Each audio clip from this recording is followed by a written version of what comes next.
Sir அவர் மாதிரி dialogue ஏதாவது பேசி எங்களுக்கு இல்லை இல்லை எல்லாமே இல்லை உங்களை மாதிரி காட்ட சொன்னாங்க தான் காட்டினேன். இப்போ இருக்கிற சூழல் எப்படி இருக்கு, நீங்க இதை எப்படி பார்க்குறீங்க? எக்ஸ்ட்ரானரியாக இருக்கு. நம்ம சொல்லலாம் அவருக்கு என்ன அனுபவம் இருக்குன்னு சொல்லிட்டு. வந்த எல்லாருக்குமே அனுபவம் கிடையாது. சிஸ்டராக அவங்க மனநிலை எப்படி இருந்தது, ஒரு நடிகையாக மனநிலை எப்படி இருந்தது? அது வேண்டாமே, இது ஒரு எமோஷ்னல் மீட்டிங் இல்லையே. இந்த மிஸ்கின் சார் பாண்டியராஜ் சார்லாம் பன்னீர் சோடான்னு பேசினாங்க.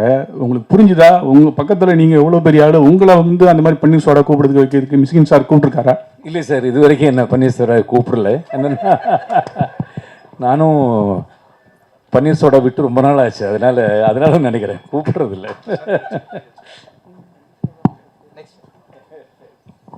சார் சார் இங்கே மிஸ்கின் சார் மாதிரி வந்து மிமிக்ரி பண்ணிங்க.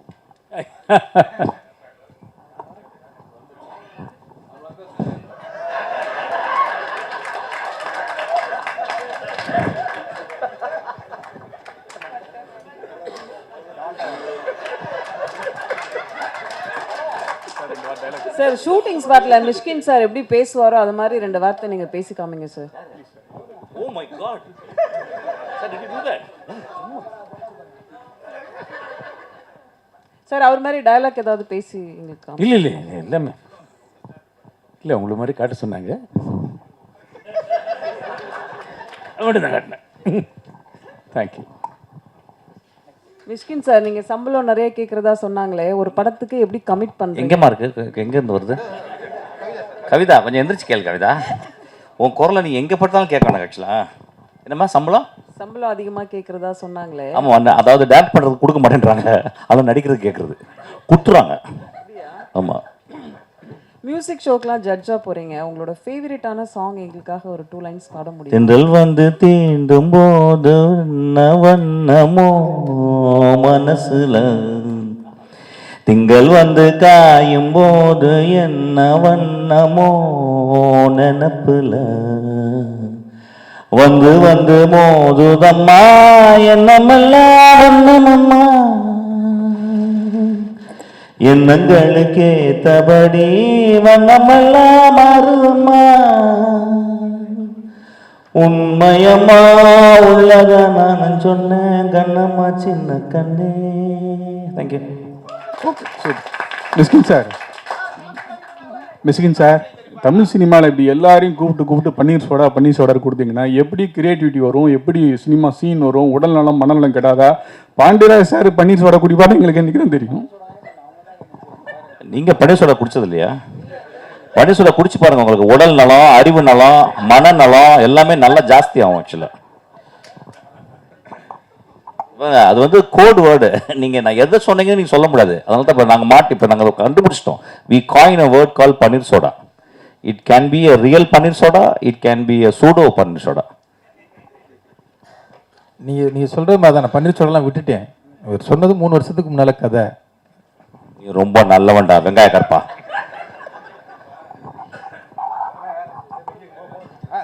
மிஸ்கின் சார் ஃபாரின் போறாரு, கண்டென்ட் வேணும்னா வாங்கிக்கோங்க சீக்கிரமா. மிஸ்கின் சார் ஜெயராம் சார் கூட கொஞ்சம் வருத்தப்பட்டாரு, என்ன கூப்பிடவே மாட்டாங்க. எங்க சார்? சொல்லுங்க சார். என்ன கூப்பிடவே மாட்டாங்க பன்னீர் சோடா அதில் அப்படின்னு. எப்போ கூப்பிட போறீங்க சார்? நீங்க பன்னீர் சோடா சாப்பிட்ற மாதிரி ஐடியா இருக்கா சார்? எதை நாங்க சொல்றோம்னு நீங்க நினைச்சு விட்டு நினைச்சு எல்லாரும் நல்லவங்களா ஆயிட்டீங்களா? எப்படி புரியவே இல்லை எனக்கு. ஏன் சார் நல்லவங்களா வரீங்க? பன்னீர் சோடா குடிச்சு பன்னீர் சோடா போட்டு சாமி ஒரு பன்னீர் சோடா வாங்கிட்டோடா. பன்னீர் சோடா குடிச்சது இல்லையா சார் நீங்க? பாண்டி ஜெயராம் சார் சரிங்க சார், ரொம்ப நாளுக்கு அப்புறம் வந்து மேடம் கூட நடிக்கிறீங்க, அந்த பாண்டிங் எப்படி இருந்தது? ஏன்னா ஃபஸ்ட்டு மாதிரியே வந்து அவங்க டோட்டலாகவே மாறிட்டாங்க, ரொம்ப அமைதியாக பேச ஆரம்பிச்சிட்டாங்க. முதல்ல வந்து ரொம்ப கரெக்டாக வந்து கேள்வியெல்லாம் கேட்பாங்க. இப்போ வந்து எல்லாமே டோட்டலாக சரிப்பா எல்லாம் நம்ம பசங்க தானே பார்த்துக்கலாம்னு சொல்லிட்டாங்க. இப்போ எப்படி இருக்கு அந்த பாண்டிங்? இல்லை, நாங்கள் கிட்டத்தட்ட இப்போ கடந்த 40 வருஷங்களாக நிறைய படங்கள் 25 படத்துக்கு மேலே ஹீரோயினாக பண்ணியிருக்கோம். எந்த இடத்துல இந்த கிவ் அண்ட் டேக் மாதிரி எந்த இடத்துல நம்ம எந்த ரியாக்ஷன் போட்டால் முருகி அதை எப்படி திருப்பி ரியாக்ட் பண்ணுவாங்கிறது அது இத்தனை படங்கள் பண்ணதுனால நிறைய தெரியும். நாங்கள் சேர்ந்து நடித்த படங்கள்லேயே 6 படத்துக்கு ஸ்டேட் அவார்டு வாங்கியிருக்கேங்க மலையாளத்தில். ஸோ அது அப்பப்போ தெரியும். அதனால இந்த படத்தில் எல்லாமே நான் பண்ணுற ஒவ்வொரு டைலாக்கும், நான் பண்ணுற ஒவ்வொரு ரியாக்ஷனுக்கும் அவங்க ரியாக்ஷன், அது மாதிரி அவங்க பண்ணுறதுல என்னோட ரியாக்ஷன், அதுதான் இந்த படத்துலேயே ரொம்ப இம்பார்ட்டண்டான விஷயம். அது நல்லா ஒர்க் அவுட் ஆயிருக்கு. அது அவங்களால எனக்கு அது கரெக்டாக தெரியும். நான் இப்படி போட்டு அவங்க அப்படி தான் அதுக்கு ரியாக்ட் பண்ணுவாங்க. பாண்டி இங்கே மணி, வாழ்த்துக்கள், ரொம்ப நல்லா இருக்கு ட்ரெய்லர் பார்த்தேன். Thank you sir. இப்போ 2 கேள்விகள் எனக்கு உங்ககிட்ட. ஒன்று வந்து ஊர்வசி அம்மா பேசும்போது சொன்னாங்க, இந்த படம் வந்து மலையாள படங்கள் ரொம்ப வேகமாக எடுப்பாங்க, ஆனால் மலையாள படத்தை விட வேகமாக வந்து இந்த படம் எடுத்தது எப்போ ஷூட்டிங் ஆரம்பிச்சு எப்போ முடிச்சிங்கன்னே தெரியல அப்படின்னாங்க. அது ரொம்ப பெரிய காம்ப்ளிமெண்ட்டாக பார்க்குறேன். எத்தனை நாள் எடுத்தீங்க ஒன்று, அண்டு இதுக்கான கதை எங்கேருந்து ஆரம்பிச்சது? இந்த கதை வந்து ரைட்டிங் ரொம்ப நல்லா இருக்குன்னு சொல்கிறாங்க. இந்த ரைட்டிங்க்கு என்ன, வாட் இன்ஸ்பயர்ட் யூ, எங்கேருந்து ஆரம்பிச்சது, தொடக்க புள்ளி அது? நம்பர் ஆஃப் டேஸ் வந்து சொல்ல முடியாது, ஏன்னா பட்ஜெட்டு பிஸ்னஸ் பற்றி பேசிக்கிட்டு இருக்கிறான். ஒன்றும் இல்லை, 45 நாளில் படத்தை முடிச்சிருக்கோம். 45 நாள் படம், 2 நாள் இந்த ப்ரொமோ சாங்க்கு 2 நாள். அதுக்கு எல்லாமே காரணம் என்னுடைய டீம், என்னுடைய ஆர்டிஸ்ட் தான். ஏன்னா அவங்க ஒன் டேக் ஆர்டிஸ்ட் எல்லாருமே. அப்புறம் இவங்களை வச்சுக்கிட்டு எத்தனை நாள் எடுக்கிறது, அது பெரிய இதுவாக இருந்தது. ஆமாம், 2 ஆமாம் 60 டேஸ் சொல்லலாம். ஆமாம், ஏன்னா 2 கால் ஷீட்டு போனோம், அதனால போனோம். இன்னொன்று, அந்த வீட்டுக்குள்ள எடுக்கிறது ரொம்ப ரொம்ப கஷ்டம். அம்மா சொன்னது மாதிரி கேமராமேன் வந்து அப்படியே ஃபுல்லாக வீடியோ தெரியாது, ஃபுல்லாக பிளாக் கிளாத்தில் போட்டு மூடிடுவார். சின்ன இடம் தான். அதுக்குள்ளே என்ன பண்ணுவாங்கன்னா, இவங்க பண்ணுற காமெடியை சிரிக்கிறதுக்காகவே கூட்டமாக எல்லாம் மேக்கப் எல்லாமே அப்படியே நின்றுவாங்க. உங்கள் காம்போவை பார்த்து சிரிக்கிறதுக்காகவே ஒன்வர்னு போயிட்டே இருக்கும்.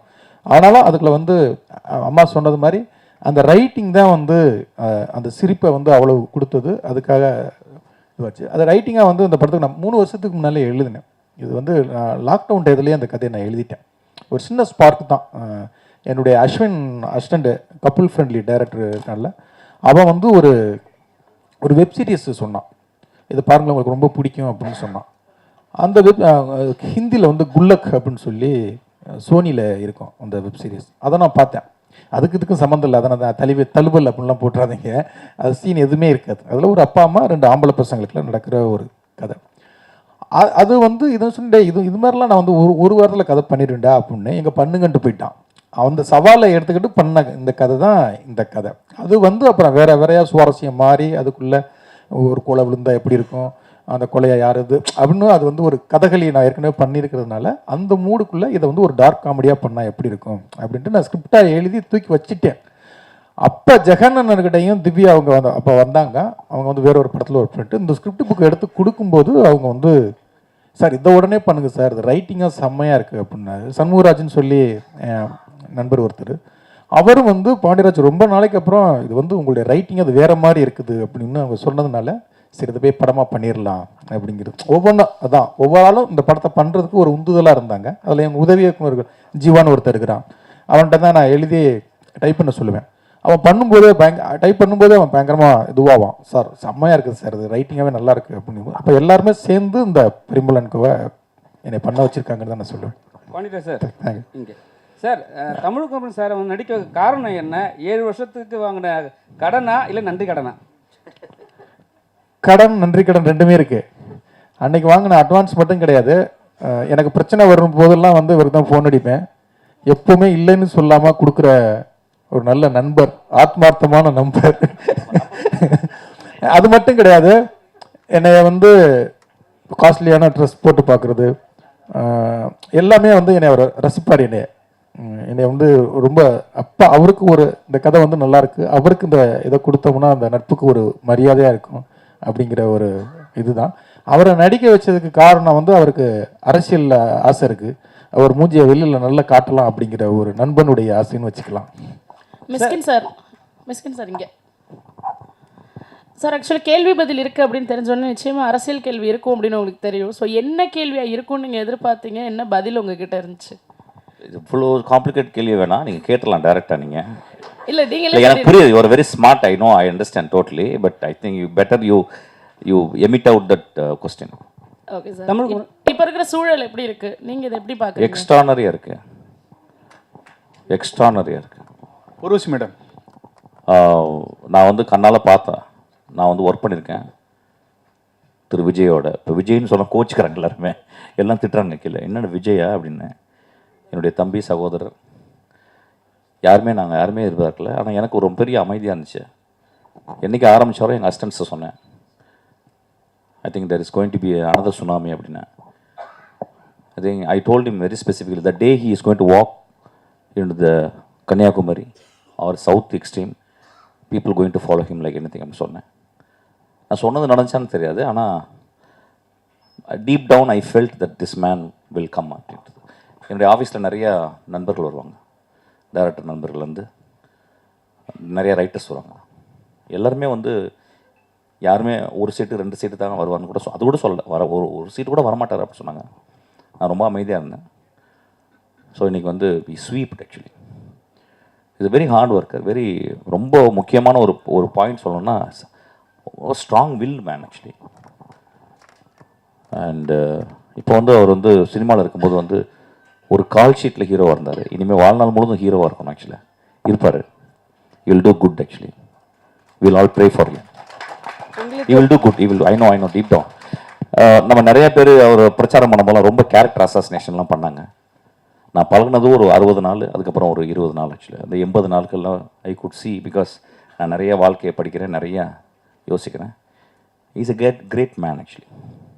Is a great. இப்போ சொல்லுவாங்க நிறைய பேர் வந்து இதெல்லாம் வந்து தேர்தலுக்கு முந்தி தேர்தலுக்கு முந்தி சொல்ல மாட்டேன். Because we are apolitical.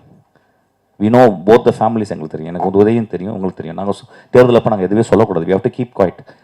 There are the places where we have to keep quiet, we have to keep quiet. So I kept quiet actually. But deep down, I felt this is going to happen. 100% is going to happen, I know that. And it will happen.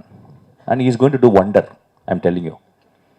நான் வந்து நிச்சயமாக போய் எந்த ஒரு ஹெல்ப்புக்கும் போக போகல. அவர் எந்த இடத்துல நான் டிஸ்டர்ப் பண்ண மாட்டேன். டிஸ்டன்ஸ்லேருந்து பார்ப்பேன், டிஸ்டன்ஸ்லேருந்து வாழ்த்துவேன், டிஸ்டன்ஸ் தான் அவருக்கு ப்ரே பண்ணுவேன். இதுக்கு நான் சொல்கிறதுல வந்து கொஞ்சம் கூட எந்த ஒரு அஜெண்டாக்காவும் நான் சொல்லவே இல்லை. He will do great things. நம்ம சொல்லலாம் அவருக்கு என்ன அனுபவம் இருக்குன்னு சொல்லிட்டு. வந்த எல்லாருக்குமே அனுபவம் கிடையாது. அவருக்கு நல்ல மனுஷங்க இருக்கிறாங்க, சகாயம் போன்ற மனிதர்கள் இருக்காங்க. they will teach him. best people இருக்காங்க, they will teach him. he will do great things to people actually. I know that. Thank you. Tamilkumar sir, உங்களுக்கு இன்ட்ரெஸ்ட் இருக்கா? சார் இப்போ நீங்கள் விஜய் சார் என்னமா ஃபியூச்சர்ல உங்களுக்கு பாலிடிக்ஸ்? எனக்கு பாலிடிக்ஸே கிடையாதுமா. எனக்கு வந்து சினிமாவில் எது சத்து போயிடணுமா, சினிமாவில் டேரக்ட் பண்ணிகிட்டே சேர்த்துடும். சினிமாவை தவிர எனக்கு எதுவுமே தேவையில்லைம்மா எனக்கு ஆக்சுவலாக. ஏன்னா சினிமாவில் இருக்கும்போது கிடைக்கிற ஒரு சுதந்திரம் நான் பாலிடிக்ஸ் பண்ணும்போது எனக்கு கிடைக்காதுமா. எனக்கு வந்து இந்த சினிமாவுக்கு வந்ததுக்கு எங்கள் தலைமுறை ஒரு 100 தலைமுறைக்கு எனக்கு வந்து புண்ணியம் செஞ்சிருக்கு. எனக்கு I am very happy about this. At no point in my life I will enter into politics. That is not my forte actually. Tamilkumar sir, நீங்கள் விஜய் சார் போய் மீட் பண்ணீங்க. அவர்கிட்ட வந்து தமிழ் சினிமாவை பற்றி ஏதாவது கோரிக்கை ஏதாவது வச்சுக்கிறீங்க? என்ன நிறைய வச்சுருக்கோம், நிறைய ஒரு மனுவாகவும் கொடுத்துருக்கோம், பண்ணித்தரேன்னு சொல்லியிருக்காரு. உடனே பண்ணித்தரேன்னு சொல்லியிருக்காரு. ஊர்வசி மேடம், பாண்டியராஜ் சார் சொன்னார், ஒரு முக்கியமான உங்கள் வீட்டில் வந்து ஒரு துஷ்டி இது இருக்கும்போது, அண்ணன் இருக்கும்போது வந்து நீங்கள் நடிச்சீங்க, மறுநாளே வந்து நடிச்சீங்க, அதுவும் காமெடி சீன்லன்னு. நீங்கள் நினச்சிருந்தா இந்த ஷூட்டிங்கை வந்து கேன்சல் பண்ணிக்கலாம். ஆனால் வந்து இது இல்லாமல் நடிச்சீங்க, அதுவும் காமெடி சீனு. அப்போ வந்து ஒரு சிஸ்டராக உங்கள் மனநிலை எப்படி இருந்தது, ஒரு நடிகையாக மனநிலை எப்படி இருந்தது? அது வேண்டாமே, இது ஒரு எமோஷ்னல் மீட்டிங் இல்லையே. அது ஒரு இன்சிடெண்ட் அவர் நல்ல விதமாக சொல்லி அதை விட்டுட்டார். அதை பற்றி நிறைய பேர் அந்த கேள்வி கேட்கக்கூடாதுங்கிறதுனால தான் உங்கள் யாருக்கும் நான் அதை பற்றி சொல்லலை.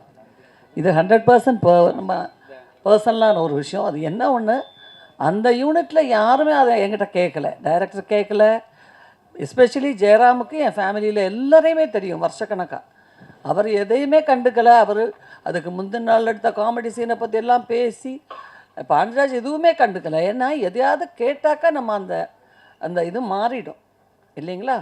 அவர் ஒரு பெருந்தன்மையான ஒரு விஷயம் சொன்னார். நம்ம அதை இப்போ டிஸ்கஷன் வச்சுக்க வேண்டாமே. Okay sir. பாண்டியராஜ் சார், நீங்கள் ஸ்டேஜில் சொன்னீங்க சாண்டி மாஸ்டரை வச்சு செஞ்சேன், இன்னும் நல்லா நடிக்கிறாரு, இன்னும் மேலே மேலே வருவாருன்ட்டு. அவரை இப்போ வச்சு நீங்கள் ஹீரோவை பண்ண போகிறீங்க. ஹீரோ பண்ணுறதுக்கு டான்ஸ் இல்லை, இந்த படத்துலேயும் ஒரு ஹீரோ தான். ஜெயராம் சார் எப்படி ஹீரோவோ, சாண்டி மாஸ்டர் ஒரு ஹீரோ, மிஸ்கின் சார் ஒரு ஹீரோ, ஊர்வசியம் எல்லாருமே இந்த படத்தில் எல்லா கேரக்டருக்குமே ஒரு இது இருக்கும். எப்போவும் இல்லை, இப்போவே அவர் சீக்கிரமாக இன்னும் ஒரு 2-3 வருஷத்தில் தவிர்க்க முடியாத தமிழ் சினிமாவுடைய ஹீரோவில் சாண்டி மாஸ்டர் கண்டிப்பாக இருப்பார். அவரும் நானும் சேர்ந்து கண்டிப்பாக பண்ணுவோம். நன்றி. தலைப்பு பூரா பன்னீர் சோடான்னு இருக்க போகுது சார். அதாவது பரிமளா அன்கோ பன்னீர் சோடா. அனைவருக்கும் நன்றி. Group photo